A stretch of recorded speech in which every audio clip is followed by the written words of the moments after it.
శ్రీకృష్ణ పరబ్రహ్మణే నమః. శ్రీమద్ భగవద్గీతలో మొదటి అధ్యాయము అర్జున విషాద యోగంలో మనం ఈరోజు 21 శ్లోకాలు చెప్పుకుంటున్నాం. ఈరోజు పలికే వాళ్ళ పేరు, ఊరి పేరు చెప్పండి. సంధ్య నామ కదిరి మేడం. ఓకే. 20వ శ్లోకం. అథ అథ వ్యవస్థితాన్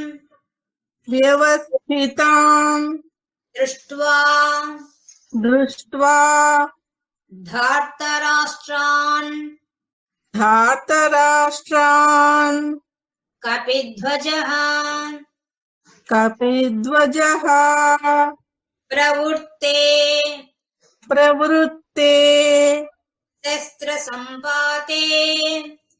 శస్త్ర సంపాతే ధనురుద్యమ్య పాండవః అథ వ్యవస్థితాన్ దృష్ట్వా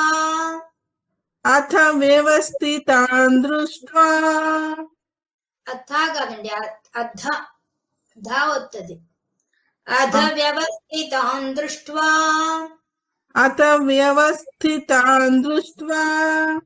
ధార్తరాష్ట్రాన్ కపిధ్వజః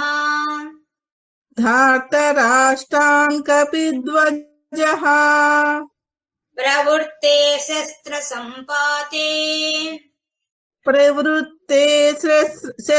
సంపాతే ధనురుద్యమ్య పాండవః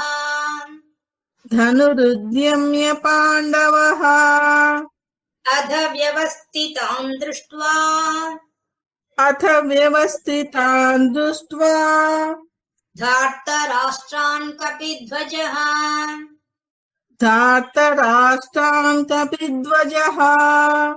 ప్రవృత్తే శస్త్ర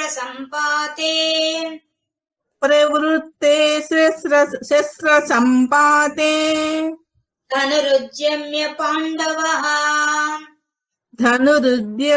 పాండవః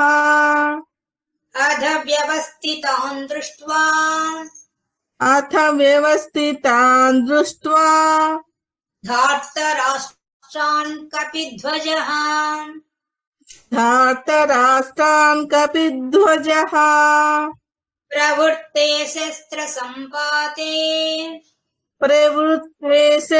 సంపాతే ధనురుద్యమ్య పాండవః. సంజయ్ గారు మ్యూట్ చేసుకోండి. అథ వ్యవస్థితాన్ దృష్ట్వా ధార్తరాష్ట్రాన్ కపిధ్వజః ప్రవృత్తే శస్త్ర సంపాతే ధనురుద్యమ్య పాండవః. ఇప్పుడు ఈ విషయాలు, యుద్ధరంగంలో జరిగిన విషయాన్ని ధృతరాష్ట్ర మహారాజుకి సంజయుడు వినిపిస్తున్నాడు. అక్కడ ఏమేం జరుగుతుందో చెప్తూ వస్తున్నారు. అందులో భాగంగా దుర్యోధనుడు ద్రోణాచార్యుడితో మాట్లాడడం, ఆ తర్వాత భీష్మాచార్యులు శంఖాన్ని పూరించడం, ఆ తర్వాత పాండవులంతా శంఖాన్ని పూరించడం, శ్రీకృష్ణ పరమాత్మ శంఖాన్ని పూరించడం, అవన్నీ మనకు చెప్పారు. మళ్ళీ పాండవుల్లో ప్రముఖులైన వాళ్ళు కూడా పూరించారనే విషయాన్ని చెప్పారు. అధ అంటే తరువాత అని అర్థం, మామూలుగా అర్థం అది.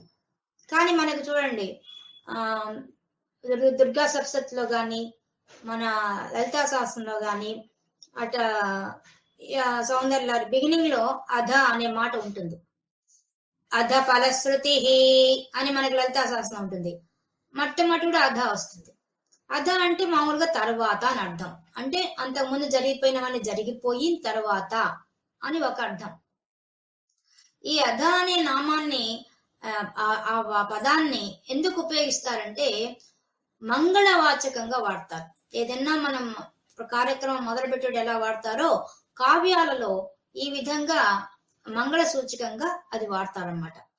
కాబట్టి అధ తరువాత వ్యవస్థితాన్, అక్కడికి వచ్చినటువంటి వ్యవస్థితాన్ అందరు వచ్చినటువంటి, అంటే ఆ సంజయుడు ఆ యుద్ధరంగంలో ఉన్న విషయాన్ని మనకు కళ్ళకు కట్టినట్టుగా చూపిస్తున్నాడు. ఎలా ఉన్నారు అందరూ? ఒక తట్టేమో పాండవుల సైన్యం, ఇంకో తట్టు కౌరవుల సైన్యం. అందరూ కూడా వ్యవస్థితాన్, ఎలా ఉన్నారు వాళ్ళు?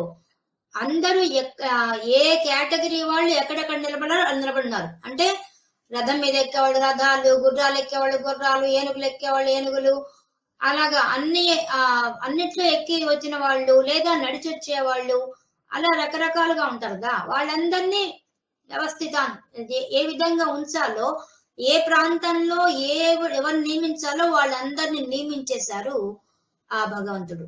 వాళ్ళు అలా ఏర్పాటు చేసుకున్నారు. యుద్ధ రంగంలో భగవంతుడు కాదు, వాళ్ళంతా ఏర్పాటు చేసుకున్నారు. అలా ఉండేటువంటి దృష్టివా చూచాడు. ఎవరు? అర్జునుడు చూశాడు. ఒక్కసారిగా ఆ కౌరవ సైన్యంలో ఉండే వాళ్ళంతా ఎలా ఉన్నారు అనే విషయాన్ని చూశాడు. ధార్తరాష్ట్రాన్, ఎవరు వాళ్ళంతా? ధృతరాష్ట్రునికి సంబంధించిన వాళ్ళంతా. ధార్తరాష్ట్రం అంటే ధృతరాష్ట్రుడు, ఆయన యొక్క పిల్లలు, ఆయన యొక్క కుమారులు. ఎవరు? దుర్యోధనుడు. వాళ్ళంతా, వాళ్ళ సైన్యం అంతా కూడా ఎలా ఒక పద్ధతి ప్రకారం నిలబడినారో వాళ్ళందరినీ ఆయన చూచాడు. కపిధ్వజ. కపిధ్వజ అంటే, కపి అంటే కోతి, ధ్వజం అంటే జెండా.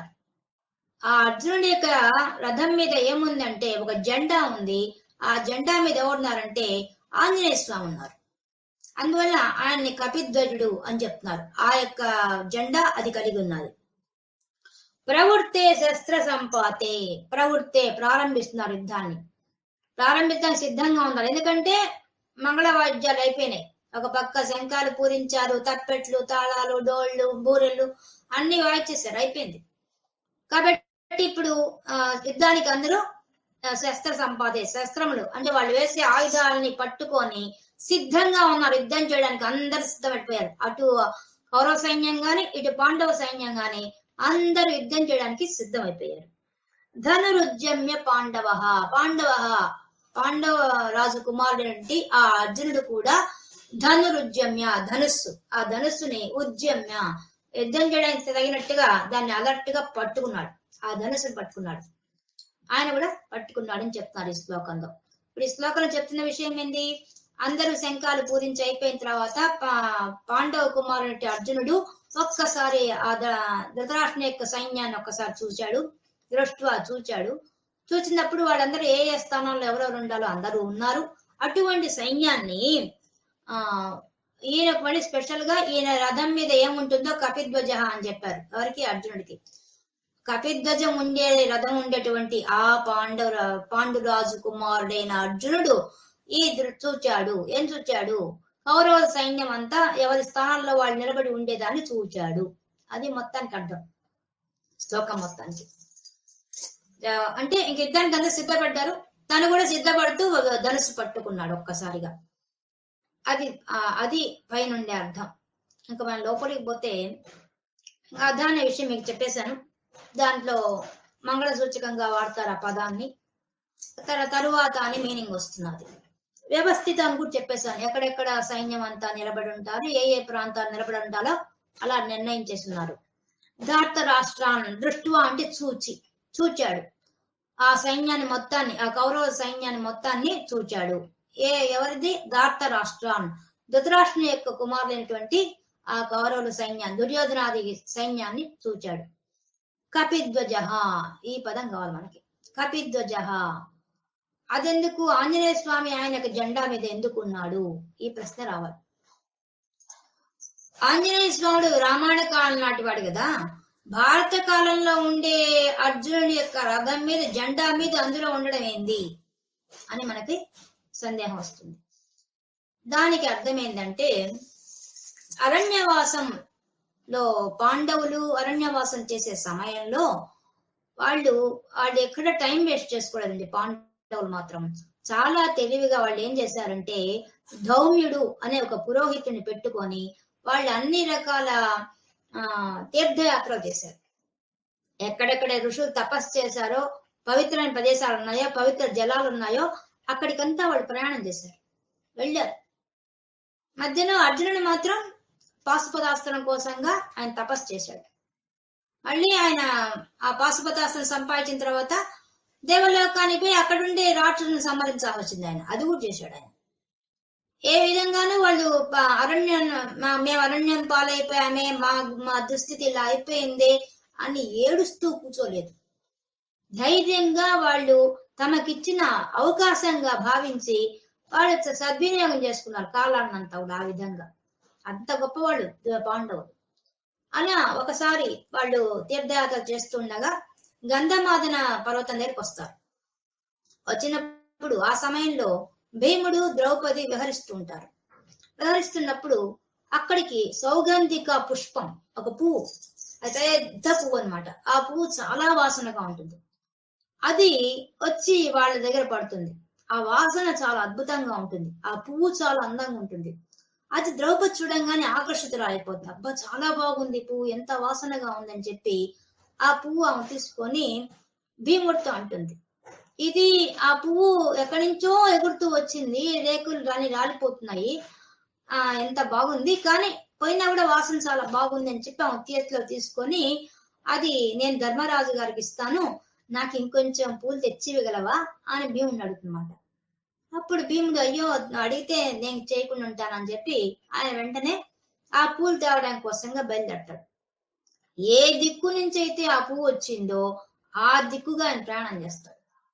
ఆ వాసన ఎక్కడి నుంచి వస్తుందో ఆ వాసన వచ్చిన ప్రదేశం నుంచి పోతాడు. పోయి చాలా దూరం పోతాడు. ఒక అరటి తోట వస్తుంది. ఆ తోటలోకి పోతాడు.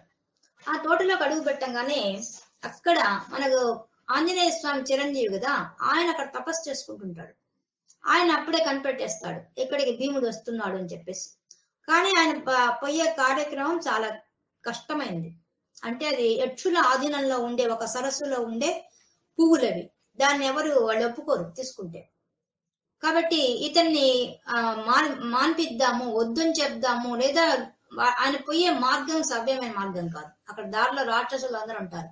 అలా కాకుండా మంచి మార్గంలో పంపిస్తాం. ఒకటి ఖచ్చితంగా పోవాలంటే మంచి మార్గం చూపిద్దామని ఆంజనేయ స్వామి ఏం చేస్తాడు, చిన్న కోతిలాగా మార్పేసేసి ఆయన పోయే అప్పుడు అరటి తోట దాటితే కానీ ఆయన పోలేడు. ఆ అరటి తోట దాటి దగ్గర అది ఇరుకు సందు అనమాట, సన్నగా ఉంటుంది. ఆ ఇరుకు సందులో ఆయన కూర్చునేస్తాడు, పడుకుంటాడు దారికి అడ్డంగా. అప్పుడు ఈ భీముడు వస్తాడు. వచ్చింది ఇంకా దాటిపోదామంటే ఆయన నన్ను దాటిపో అంటాడు. భీముడు ఎటువంటి వాడు అంటే అంతటా పరమాత్మను చూసేవాడు, అందరినీ పరమాత్మగా భావించేవాడు. అయ్యో పరమాత్మ స్వరూపంగా ఉన్న ఆయన మాట్లాడుతున్నాడు పైన, కోతిలాగా లేడుగా. ఆనాటి కోతుల పరిస్థితి మనకు తెలియదు, మాట్లాడతాయేమో. మాట్లాడుతున్నాడు, దివ్య తేజస్సు కనిపిస్తుంది ముఖంలో. అందువల్ల ఆయన ఏం చేస్తా అంటే సాక్షాత్తు భగవంతుడి స్వరూపం దాగున్నాడు, ఈ నెట్టు నేను దాటుతాను, అందుకని నేను దాటను అంటాడు. సరే నేను ముసలివాడిని, నా తోక పక్కకు జరిపిపోమంటాడు. సరేలే ఇంత చిన్న కోతిని నేను జరపలేను అనుకొని ఎడం చేత్తో ఊరికే తోక ఎత్తపోతాడు, కానీ ఆ తోక రాదు. అప్పుడు భీముడు ఏంది ఇంత గట్టిగా ఉంది, మళ్ళీ రెండు చేతులతో తయారు ఎంతో ప్రయత్నం చేస్తాడు, కానీ సాధ్యం కాదు. అంత బలాఢ్యుడైన భీముడి వల్ల కాదు ఒక తోకను పక్క జరపడానికి. అప్పుడు ఆయన, మీరు ఎవరు, ఇంత ఏదో మహత్యం ఉంది మీ దగ్గర, మీరు మామూలు కోతిలాగా లేదు, నాకు తెలుస్తున్నది ఆ విషయము, మీరెవరో నాకు తెలియజేయండి అని చెప్పి నమస్కరిస్తాడు వినయంతో. అప్పుడు ఆయన తన నిజ రూపాన్ని చూపించి నేను ఆంజనేయుణ్ణి అని చెప్తాడు. చెప్పిన తర్వాత నువ్వెవరు అని అడుగుతాడు. అప్పుడు మళ్ళీ భీముడు తన కథంతా చెప్పుకుంటాడు. ఈ విధంగా నేను భీముడిని, పాండవుల మా ధర్మరాజు తమ్ముణ్ణి అని తన కష్టాలు అవన్నీ చెప్పుకుంటూ వచ్చి ఇట్లా నా భార్య అడిగితే ఆ పూల కోసం పోతున్నాను అని చెప్తాడు.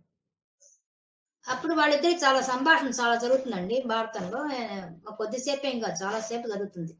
ఆ భీముడే అడుగుతాడు రామాయణం కానాటి విషయాలు, పైన ధర్మం గురించి అడుగుతాడు, ధర్మం గురించి అంతా చెప్తాడు ఆంజనేయ స్వామి. అంతా మాటలు అనుకుంటూ ఉండగా అప్పుడు భీముడు అడుగుతాడు, మీరు ఆ రోజు సీతాదేవికి చూపించిన రూపాన్ని నాకు ఒకసారి చూపిస్తారా అని అడుగుతాడు. అడిగితే ఆయన, నువ్వు ఇప్పుడు చూసి తట్టుకోలేవు నా రూపాన్ని, ఇప్పుడు వద్దు అంటాడు. కానీ భీముడు ఒప్పుకోడు, ఒక్కసారి చూపించండి నేను చూస్తానంటాడు. సరే అంత ప్రాధాయపడుతున్నాడని చెప్పి ఆయన తన శరీరాన్ని పెంచేస్తాడు. ఒక్కసారి ఆకాశం అంత ఎత్తు ఎగిరిపోతాడు, అంత ఎత్తు వచ్చేస్తాడు. అప్పుడు ఆ దివ్యమంగళ స్వరూపాన్ని చూసి తట్టుకోలేకపోతాడు. భీముడు కళ్ళు మూసేస్తాడు. అబ్బా ఏమి రూపము ఇది అని చెప్పి, ఇంకా చాలు నేను చూడలేకపోతున్నాను, నా కళ్ళు చాలడం లేదు, మాంస నేత్రాలు చాలవు ఈ రూపాన్ని చూడడానికి, ఇక నీ రూపాన్ని తగ్గించుకోమంటాడు. అప్పుడు ఆయన తగ్గించుకుంటాడు. తగ్గించుకున్న తర్వాత ఇప్పుడు మాకు అదే ఇంకా వీళ్ళకి అనుమానంగా యుద్ధం వస్తుంది, అనుమానం వాళ్ళకి, అందుకని యుద్ధం రాబోతోంది అని చెప్తాడు ఆంజనేయ స్వామికి. అప్పుడు ఆంజనేయ స్వామి నీకు ఏం వరం కావాలో కోరుకో అంటాడు. మీకు తోచింది ఇవ్వండి అని చెప్తాడు. అప్పుడు ఆంజనేయ స్వామి చెప్తాడు, ముందు ఈ కోరిక కోరుతాడు భీముడు. మీరు మాలో అర్జునుడు మంచి విలుకాడు, అతని యొక్క రథం మీద ఆయన జెండాలో మీరు ఉండవలసింది అని అడుగుతాడు. ఆయన సరే నువ్వు నీ గురించి అడగకుండా మీ తమ్ముడు గురించి అడిగావు అని చెప్పి సంతోషిస్తాడు ఆంజనేయ స్వామి. సంతోషించి అలాగే నేను ఆయన రథం మీద ఆయన జెండా మీద నేను ఉంటాను, అంతేకాదు నువ్వు అడగకపోయినా కూడా నీ కూడా నేను కోరిక తీరుస్తున్నాను. ఏమంటే నీవు యుద్ధ రంగంలో నువ్వు కేకలు పెట్టినప్పుడు, సింహనాదం చేసినప్పుడు నీ గొంతులో నా గొంతు కలుస్తుంది, నీకన్నా అందరికీ పెద్ద శబ్దం వచ్చే రకంగా నేను చేస్తాను నీకు. అలాగే అర్జునుడికి కూడా నేను నా శక్తిని ఆయనలో ప్రవేశింపజేస్తాను, ఆయన సహకరిస్తాను యుద్ధ రంగంలో అని చెప్తాడు, అని వరం ఇస్తాడు. వరం ఇచ్చి తర్వాత చెప్తాడు, ఇట్లా వెళ్ళాలా, ఈ దారిలో వెళ్ళాలా, గంధర్వ వాళ్ళది ఆ సరస్సులో ఉంటాయి ఆ పూలు, జాగ్రత్తగా వెళ్ళి తీసుకో, రాక్షసులు యక్షులు రాక్షసులు వాడు కాపలా ఉంటారు, వాళ్ళతో యుద్ధం చేయవలసి వస్తుంది, ముందు మర్యాదగా చూడు, వాళ్ళు వినకపోతే ఇంక యుద్ధం చేసేస్తుంది అని చెప్తాడు. సరే అని చెప్పి ఆయన వెళ్ళాల్సిన మార్గం చూపిస్తాడు. ఆ మార్గంలో వెళ్తాడు భీముడు. అక్కడ పోయిన యుద్ధమే జరుగుతుంది, వాళ్ళందరినీ కొట్టి తరిమేస్తాడు, చంపడు, తరిమేసేసి అప్పుడు ఆ పూలు వాళ్లే మర్యాద పూర్వకంగా వచ్చిస్తారు. ఎందుకంటే ధర్మరాజు వాళ్ళ తమ్ముడని ఆ విషయం తెలుసుకొని, అయ్యో మీరు ధర్మాత్ముడు కదా అని చెప్పి వాళ్లే మళ్ళీ అన్ని పూలు కట్టి ఇస్తారు వాళ్ళకి. అవి తీసుకొని వాళ్ళు వెనక్కి వచ్చేస్తారు, భీముడు వచ్చేస్తాడు. ఇది మనకు భారతంలో కనిపించే కథ. ఆ కథ ప్రకారంగా ఆంజనేయ స్వామి ఆయన యొక్క ధ్వజం మీద ఉంటాడు. ఎవరికి? అర్జునుడి యొక్క జెండా మీద ఉంటాడు. ధ్వజం అంటే సంస్కృతంలో అది, తెలుగులో జెండా. ఆ జెండా మీద ఆయన బొమ్మ రూపంలో ఉంటాడు, కానీ పేరుకే బొమ్మ. ఆయన అంతా నడిపించగలడు నాటకాన్ని, అంత గొప్పగా ఉంటాడు, సహకరిస్తాడు కూడా యుద్ధ రంగంలో ఈయనకి. అదే మీకు మొదట్లో కూడా చెప్పాను. ఆ యుద్ధ భగవద్గీత చెప్పిన తర్వాత ఆంజనేయ స్వామి ఆ కృష్ణ పరమాత్మ కాళ్ళ మీద పడి, నేను వినే భాగ్యం నాకు కలిగిందంటే అప్పుడు కృష్ణ పరమాత్మ కూడా చెప్తాడు, నువ్వు విన్నట్టు కాదు, ఇది పైశాచిక భాషలో అందరికీ అందించమని చెప్తాడు. ఆ విధంగా ఇది వద్ద మనం చెప్పుకున్నాం ముందే. కాబట్టి ఈ విధంగా ఈ పాండు కుమారుడు అంటే అర్జునుడికి ఆయన యొక్క రథంలో ధ్వజం మీద అంటే ఆ జెండా మీద ఈ యొక్క ఆంజనేయ స్వామి యొక్క చిత్రం ఉన్నది. అది చెప్పారు. ప్రవృత్తే ప్రారంభిస్తున్నారు, ఇంక యుద్ధం ప్రారంభించాలి, యుద్ధ సన్నాహం మొదలవుతోంది. శస్త్ర సంపాతే, శస్త్రాలన్నీ కూడా ఉపయోగించడానికి సిద్ధపట్టు అందరు పట్టుకొని నిలబడ్డారు. అలాగే ధనురుద్యమ్య, ధనుసుని తీసుకొని నిలబడ్డాడు. పక్కన పెట్టేసి ఉన్నారు వాళ్ళంతా, శంఖం పూరించారు కదా, అన్ని ఆయుధాలని పక్కన పెట్టేసి కదా ఊతారు. ఊదిన తర్వాత మళ్ళీ ఆయన ధనుసు తీసుకున్నాడు. ఆయన చేసే ధనుస్తో యుద్ధం కాబట్టి ఆయన ధనుసు తీసుకున్నాడు.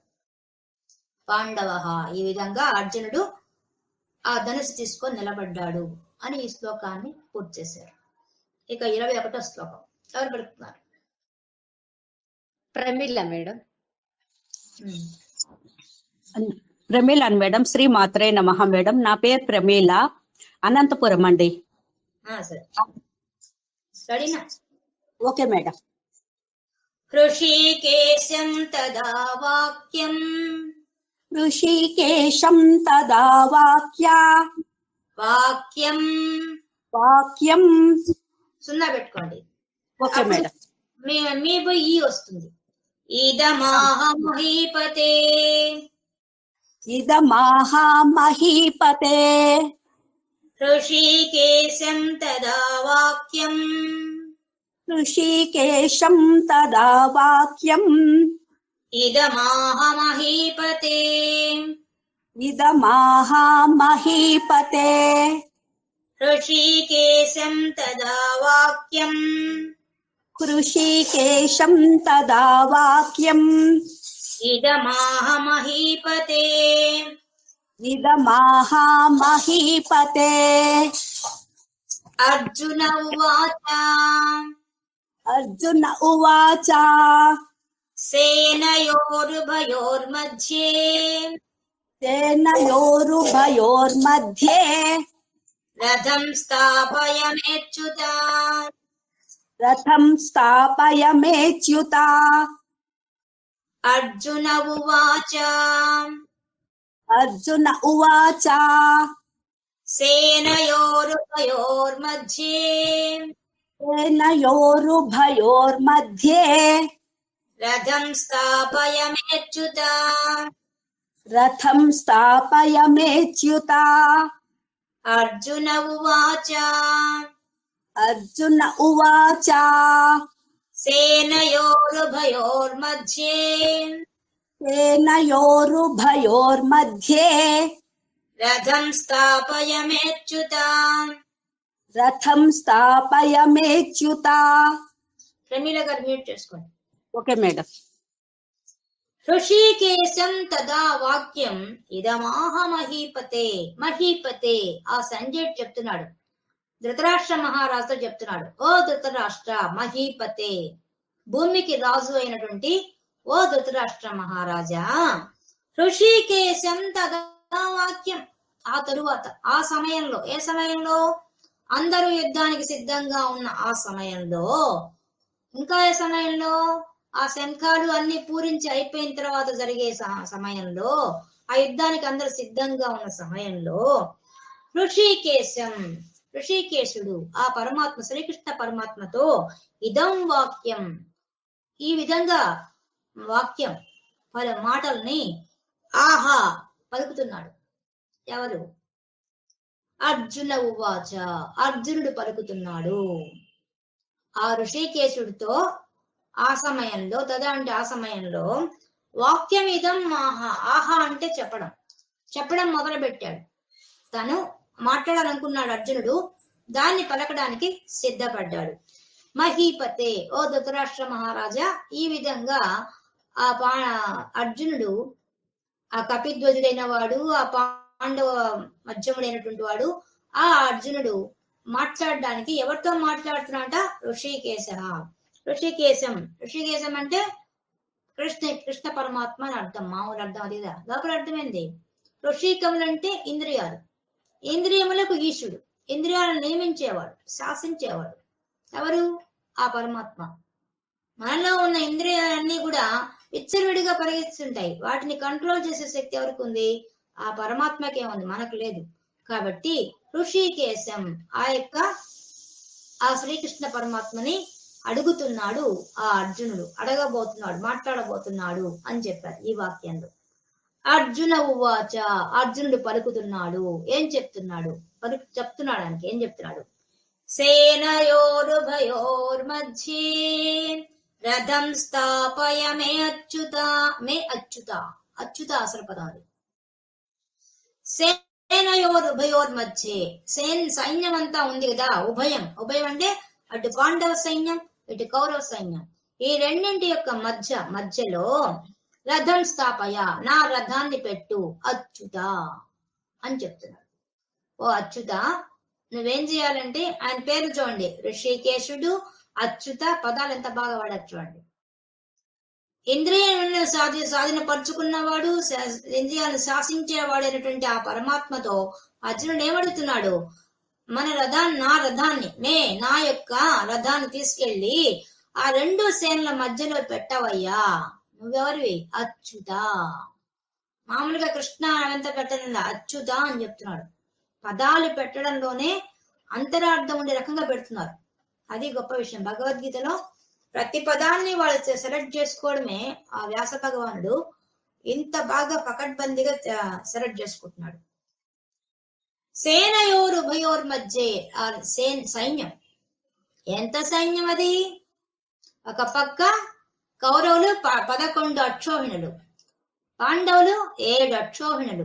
అక్షోహిణి అంటే మీకు ఫోటో కూడా పెట్టాను, ఏముంటుంది దాంట్లో, ఎన్ని ఏనుగులు, ఎన్ని గుర్రాలు, ఎన్ని కాల్బంట్లు అన్ని పెట్టాను మీకు, ఎన్ని రథాలు అన్ని పెట్టాను, మీరు చదువుకుని సరిపోతుంది. కాబట్టి 11 అక్షోహిణుల సైన్యం దుర్యోధనుడి. ఇంకా ధర్మరాజు యొక్క సైన్యం 7 అక్షోహిణులు, అది సేన. ఈ సేనలో ఉభయోర్ మధ్య, ఈ రెండింటి మధ్యలో నా యొక్క రథం తీసుకెళ్లి పెట్టు ఓ అచ్యుత. అచ్యుత అని పిలిచారు. అచ్యుత అంటే అర్థమైంది. మామూలుగా అయితే అచ్యుత అంటే కృష్ణ పరమాత్మ అని చెప్పేసుకుంటాం మనం కదా, కాదు. చ్యుతి అంటే పడడం, జారిపోవడం. అచ్యుత, ఆయన జారిపోడు. ఆయన ఎటువంటి వాడు? ఆయన ఎవరు లొంగ తీసుకోలేరు, ఆయన ఎవరికి లొంగడు. అచ్యుత అంటే అది. ఆయన అందరినీ లొంగ తీసుకోగలడు, ఆయన ఎవరికి లొంగడు. అటువంటి వాడు ఎక్కడ కూర్చోన్నాడు? అర్జునుడి యొక్క రథ సారథిగా ఉన్నాడు. చూడండి, ఎవ్వరికి లొంగనివాడు, ఎవ్వరికి అందనివాడు, ఇంద్రియాలను శాసించేవాడు ఎక్కడ కూర్చో ఉన్నాడు? అర్జునుడి యొక్క రథంలో రథసారథిగా కూర్చో ఉన్నాడు. ఆయన్ని పట్టుకుని అడుగుతున్నాడు ఈయన ఏమని? ఎవరండి నృత్యాలు? అచ్యుత, ఈ సేన మధ్యలో నన్ను మన రథాన్ని నిలబెట్టు, ఇద్దరి సైన్యాల మధ్యలో అని అడుగుతున్నాడు. అచ్యుతుడు, చ్యుతము లేని వాడు అచ్యుతుడు. ఈ చ్యుతము లేని ఆయన ఎందుకు పిలుస్తున్నాడు? ఆ అర్జునుడు ఎంత తెలివిగా మాట్లాడుతున్నాడు అర్జునుడు. చూడండి, ఓ పరమాత్మ, నువ్వెవరికి లొంగని వాడివి, అటువంటి వాడిని నేను ఆజ్ఞాపిస్తున్నాను. చాలా బాధ కదండి ఆ విషయం. ఎవ్వరికీ లొంగని వాడిని పట్టుకొని తను రథసారథం చేసుకొని తన కాళ్ళ దగ్గర కూర్చోబెట్టుకొని తను ఎక్కడికైనా పోవాలంటే కాళ్ళతో తొక్కాల్సి వస్తుంది పరమాత్మని. ఎక్కడికైనా అంటే ఎటైనా పో, ఇటు పో, అటు పో అని చెప్పడానికి నోటితో చెప్పేంత ఛాన్స్ ఇద్దరిలో ఉండదు, కాళ్లతోనే చెప్పాల్సి వస్తుంది. పోవద్దు, ఉండు అని సైగలు చేసుకోవడానికి కాళ్లే ఆధారం. కాళ్ళ దగ్గర భగవంతుడు ఉన్నాడంటే ఎంత కూర్చున్న వాడికి ఎంత బాధ ఉంటుంది, నడిపించుకునే వాడికి ఎంత బాధ ఉంటుంది. అందుకనే ముందే పదం చెప్పేస్తున్నాడు, నువ్వెటువంటి వాడివి? అచ్యుతుడవి, ఎవరికి లొంగని వాడివి. కానీ అటువంటి నిన్ను నేను అడుగుతున్నాను. కానీ నువ్వెటువంటి వాడివి?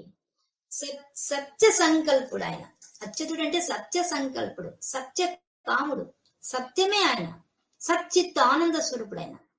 అటువంటి సచ్చిత్ ఆనంద స్వరూపుడైన నిన్ను నేను ఈ విధంగా అడుగుతున్నాను అంటే ఆయన వినయం చూపిస్తున్నాడు.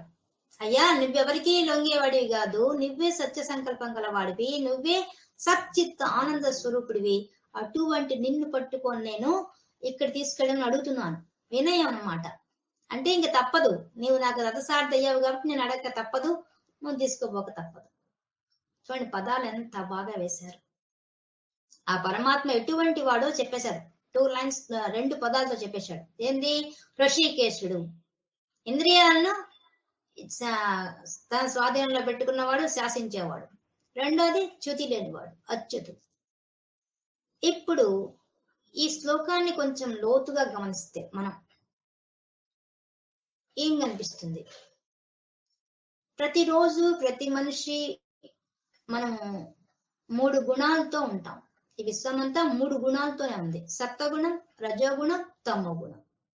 సత్వగుణానికి సంకేతం పాండవుడు, రజోగుణానికి సంకేతం కౌరవుడు. అంటే సత్వగుణం ఎలా ఉంటుంది? త్యాగం చేయడానికి సిద్ధపడుతుంది, ఏమైనా త్యాగం చేయడానికి సిద్ధపడుతుంది. కానీ రజోగుణం లేచి కూర్చుంటుంది. నా వల్లే అన్ని కావాలి, నాకే అన్ని కావాలి, నన్నే అందరూ గౌరవించాలి, నేను నేను నేను అని చెలరేగుతుంది. అంతేకాదు, ఆ రజోగుణం వల్ల తమో గుణానికి జారిపోతాడు మానవుడు. తమో గుణానికి జారిపోతే ఏమవుతుంది? జారిపోయారు కాబట్టే యుద్ధం దాకా వెళ్ళిపోయాడు దుర్యోధనుడు. ఎంతమంది ఎన్ని ఉపదేశాలు చేసినా, ధర్మరాజు ఆఖరికి 5 ఊళ్ళు ఇమ్మన్నా ఎందుకు ఇవ్వలేదు? రజోగుణం చాలా ఎక్కువగా ఉంది. అది తమో గుణంగా మారిపోయింది. మన జీవితంలో కూడా అంతే. మనం కూడా సత్వగుణంలో ఉండాలనుకుంటాం, కానీ రజోగుణం ఆకర్షిస్తుంది. అన్ని కోరికలు, అది కావాలి, ఇది కావాలి, అది ఇట్టుండాలి, ఇది ఇట్టుండాలి, మనమే డిసైడ్ చేస్తాం. మనకి ఇలా ఉండాలి, అది జరిగిపోవాలి, అంతే. అది సాధించకపోతే తట్టుకోలేం. ఈ రజోగుణంతోనే మనం ఉంటాం, ఎప్పుడూ రజోగుణంతోనే ఉంటాం. కానీ అన్ని చదువుతుంటే జ్ఞానం వస్తుంది. జ్ఞానం వస్తే ఏమొస్తుంది? సత్వగుణంలోకి అడుగు పెడతాం. సత్వగుణం కూడా శుద్ధ సత్వగుణాన్ని గెలిపోవాలి. శుద్ధ సత్వగుణం ఎవరు? పరమాత్మ, అచ్యుతుడు. ఆయన శుద్ధ సత్వగుణం. ఆ స్థితికి మనం ఎదగాలి. అది ఎదగడం చాలా కష్టం. సత్వగుణానికి ఎదగడమే చాలా కష్టం. ఇంకా శుద్ధ సత్వగుణానికి సాగాలంటే ఇంకా కష్టం. కానీ ప్రయత్నం చేస్తే ఈ సులభమే, కష్టమేం కాదు. రోజు మనల్ని మనం విమర్శించుకుంటూ మన గురించే మనం ఆలోచిస్తూ మనం ఎదగాలి జ్ఞానంలో అనుకుంటూ స్టెప్పులు వేస్తే మనం అచ్యుతులం అయిపోతాం. మనం కూడా జారిపోం. ఈ గుణాల్లోకి జారిపోకుండా ఉంటాం. రజోగుణానికి జారిపోకుండా, తమో గుణానికి జారిపోకుండా సత్వగుణంలోనే ఉంటాం. అదే సైన్యం. ఆ సైన్యంలో సత్వగుణాల్లో ఎన్ని భావాలు ఉంటాయో చెప్పలేం. రజోగుణంలో ఎన్ని భావాలు ఉంటాయో చెప్పలేం. తమో గుణంలో ఎన్ని భావాలు ఉంటాయో చెప్పలేం. కోట్ల కొద్ది భావాలు ఉంటాయి. మన ఉదయం లేచి రాత్రి వరకు జరిగే సంఘర్షణ అదే యుద్ధం. ఆ యుద్ధ రంగంలో ఉండేది రెండే సేనలు. ఒకటి సత్వగుణం అనే సేన, మళ్ళీ రజోగుణం అనే సేన అటు ఇటు కూర్చుంటుంది. దాంట్లో మెరుగైంది శుద్ధ సత్వగుణం చేరుకోవాలి మానవుడు. చ్యుతి లేకుండా అచ్యుతుడుగా మారాలంటే, జారిపోకుండా ఉండాలంటే శుద్ధ సత్వగుణానికి చేరుకోవాలి. అది చేరుకోవడానికి మాత్రం మనకి ఎన్నో అడ్డంకులు. ఉదయం లేచి రాత్రి పడుకునేదాకా నువ్వు మాట్లాడే ప్రతి మాట, నువ్వు చేసే ప్రతి చర్య అన్ని జారిపోయేవి. జారిపోకుండా ఉండేవి ఏవి లేవు. నువ్వు రజోగుణంలో జారిపోవాల్సిందే, దాని ద్వారా తమో గుణానికి జారిపోవాల్సిందే. తమో గుణం కోపం ప్రదర్శిస్తుంటారు కదా కొంతమంది, అన్ని ఇసురు కొడుతుంటారు కోప తారాస్థాయి పోయి. రజోగుణం వల్ల ఇంకా తారాస్థాయికి వెళ్ళిపోతుంది తమో గుణం. కాబట్టి ఈ 3 గుణాలతోనే మనం అల్లాడుతుంటాం. కాబట్టి నేను చెప్తున్నాడు, మా సత్వగుణంలో ఉన్నటువంటి అర్జునుడు ఈ రెండు మధ్యలో నిలబెట్టమంటున్నాడు. అంటే రజోగుణం ఎలా ఉందో చూడాలనుకుంటున్నాడు. అవతల సైన్యంలోని రజోగుణం ఎలా ఉంది, ఏ స్థాయిలో ఉంది, ఎలా ఉన్నారు వాళ్ళంతా అని చూడాలనుకుంటున్నాడు. చూడండి, అర్జునుడు ప్రవేశించిన దగ్గర నుంచి మనకు బోధ మొదలై భగవత్ గీత మొదలైపోతుంది. ఇప్పటిదాకా మనం కథలుగా చెప్పుకున్నాం భారతంలో ఉండేవి. కానీ ఎప్పుడైతే అర్జునుడు మాట్లాడుతున్నాడో అక్కడి నుంచే మనకు బోధ స్టార్ట్ అవుతుంది, బోధిస్తుంది భగవద్గీత. ఇక్కడి నుంచి మనకు అర్జునుడి యొక్క ప్రవర్తన, కృష్ణుడి యొక్క ప్రవర్తన, కృష్ణుడి ఇచ్చే జవాబులు ఇవన్నీ మనకు మొదలైపోతాయి. ఇప్పటిదాకా ఉన్న బ్యాక్గ్రౌండ్ గా ఉన్న ఫండమెంటల్ గా ఉన్న ఇంట్రడక్షన్ లో ఉండే విషయం అంతా చాలా సింపుల్ గా జరిగిపోయింది. కానీ ఇది లోతైన సబ్జెక్ట్. ఇక్కడి నుంచి స్టార్ట్ అయిపోతుంది. అర్జునుడు ఏ విధంగా మాట్లాడతాడు, కృష్ణ పరమాత్మ ఏ విధంగా మాట్లాడతాడు, ఆ మాటల్లో ఉండే ఆంతర్యం ఏంటి అనే విషయము ప్రతి శ్లోకంలో మనకు ప్రతిఫలిస్తూ ఉంటుంది. ఎంత డీప్ గా చెప్తారు విషయాన్ని. కానీ వాళ్ళు పెట్టే పేర్లలోనే మనం తెలుసుకోవాలి.